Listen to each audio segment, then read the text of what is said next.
2025। नमस्कार, मी पंजाब डक। आज आहे 27 जून 2025 आणि आजपासून परत एक अंदाज देणार आहे। तर राज्यातल्या सर्वप्रथम शेतकऱ्याला सांगू इच्छितो की राज्यात सर्वदूरचा सध्या तरी पाऊस नाही, राज्यात विखुरलेल्या स्वरूपाचा पाऊस पडणार आहे, म्हणून हा अंदाज लक्षात येतो। म्हणजे सर्वदूर सध्या पडणार नाही। आज 27 जूनला देखील तुम्हाला एक सांगू इच्छितो, 27 जूनला म्हणजे पूर्व विदर्भामध्येच तुरळक ठिकाणी पाऊस पडणार आहे। म्हणजे अमरावती जिल्हा, अकोला जिल्हा, बुलढाण्याच्या काही भागामध्ये, इकडे वाशिमकडे असा पाऊस पडणार, म्हणून हे अंदाज लक्षात येतं।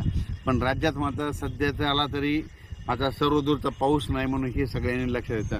आणि राज्यात मग तुम्हाला एक सांगू इच्छितो, राज्यात परिस्थिती बघितली तर राज्यामध्ये मात्र विखुरलेल्या स्वरूपाचा पाऊस पडणार आहे, म्हणजे भाग बदलत पडणार आहे। आणि सध्यानं 28 आणि 27, 28, 29ला देखील एवढा काही पाऊस नसणार आहे, म्हणून हा अंदाज लक्षात येतो।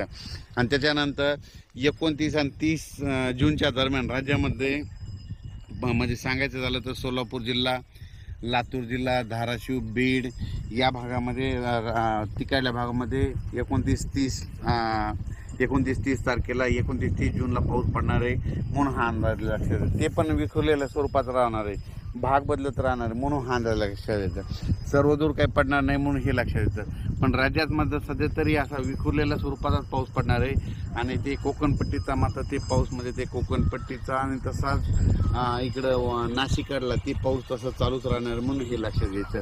त्याच्यानंतर राज्यात चांगलं पावसाचं जुलैच्या ज्यावेळेस समजा जुलैच्या दुसऱ्या आठवड्यात चांगलं पावसाचं वातावरण तयार होणार आहे। पण सध्या तरी एवढं पावसाचं वातावरण नाही, भाग बदलतच पडणार आहे, विखुरलेल्या स्वरूपाचाच पाऊस पडणार आहे, म्हणून हा अंदाज लक्षात येतं। म्हणजे त्याच्यामध्ये काय होईल, ज्यांना पेरणी केलेल्याला जीवदान ठरणार आहे, म्हणून हे लक्षात येतं। आणि जमिनीमध्ये भरपूर ओल आहे। आणि काल देखील म्हणजे सांगायचं झालं तर विदर्भात खूप पाऊस झाला आणि त्याच्यामुळे सर्व शेतकऱ्याला जीवदान भेटलं। तसाच आता ह्या 2-4 दिवस म्हणजे 29-30 तारखेला देखील असाच विखुरलेल्या स्वरूपाचा पाऊस पडणार आहे, म्हणून हे लक्षात येतं। आणि ज्यांनी पेरलेलं त्यांना जीवदान भेटणार आहे, म्हणून अंदाज लक्षात येतं। अचानक वातावरणात बदल झाला तर लगेच एक मेसेज दिला जाईल। त्याच्यानंतर परत एक सांगतो की म्हणजे हे जे आज 27 जूनचा पाऊस मध्ये विदर्भात काही भागात पडणार आहे, म्हणून हे लक्षात येतं। त्याच्यानंतर मात्र 29 आणि 30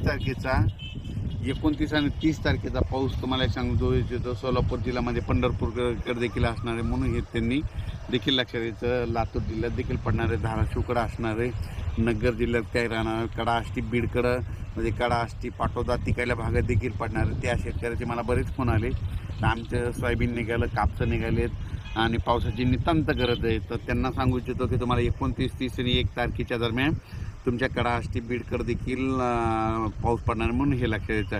इकडं पुन्हा त्याच्यानंतर 29, 30 आणि 1 जूनचा पाऊस आटपाडी, सांगलीकडे देखील असणार आहे।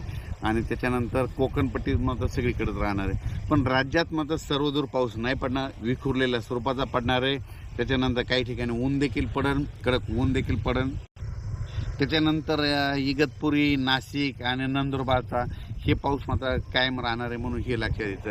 पण त्याच्यानंतर 1, 2, 3 जुलैच्या दरम्यान परत काय होणार विदर्भामध्ये, पूर्व विदर्भामध्ये म्हणजे नागपूर जिल्हा, नागपूर, वर्धा, भंडारा, गोंदिया, तसंच त्याच्यानंतर अमरावती, त्याच्यानंतर इकडं शेगाव, तसं नंतर घाटाच्या खाली जळगाव ह्या पट्ट्यामध्ये पुन्हा तिकडंच पाऊस पडणार, म्हणजे 1, 2, 3 जुलैचा। म्हणजे सांगायचं झालं तर सर्वदूरचा सध्या पाऊस नाही, त्याच्यामुळे तिकडं पडणार हे लक्षात यायचं। विखुरलेल्या स्वरूपाचा असणार आहे, म्हणून ही सर्व शेतकऱ्यांनी अंदाज लक्षात घ्यायचा। अचानक वातावरण बदल झाला, पुन्हा उद्याच्याला एक मेसेज दिला जाईल। धन्यवाद।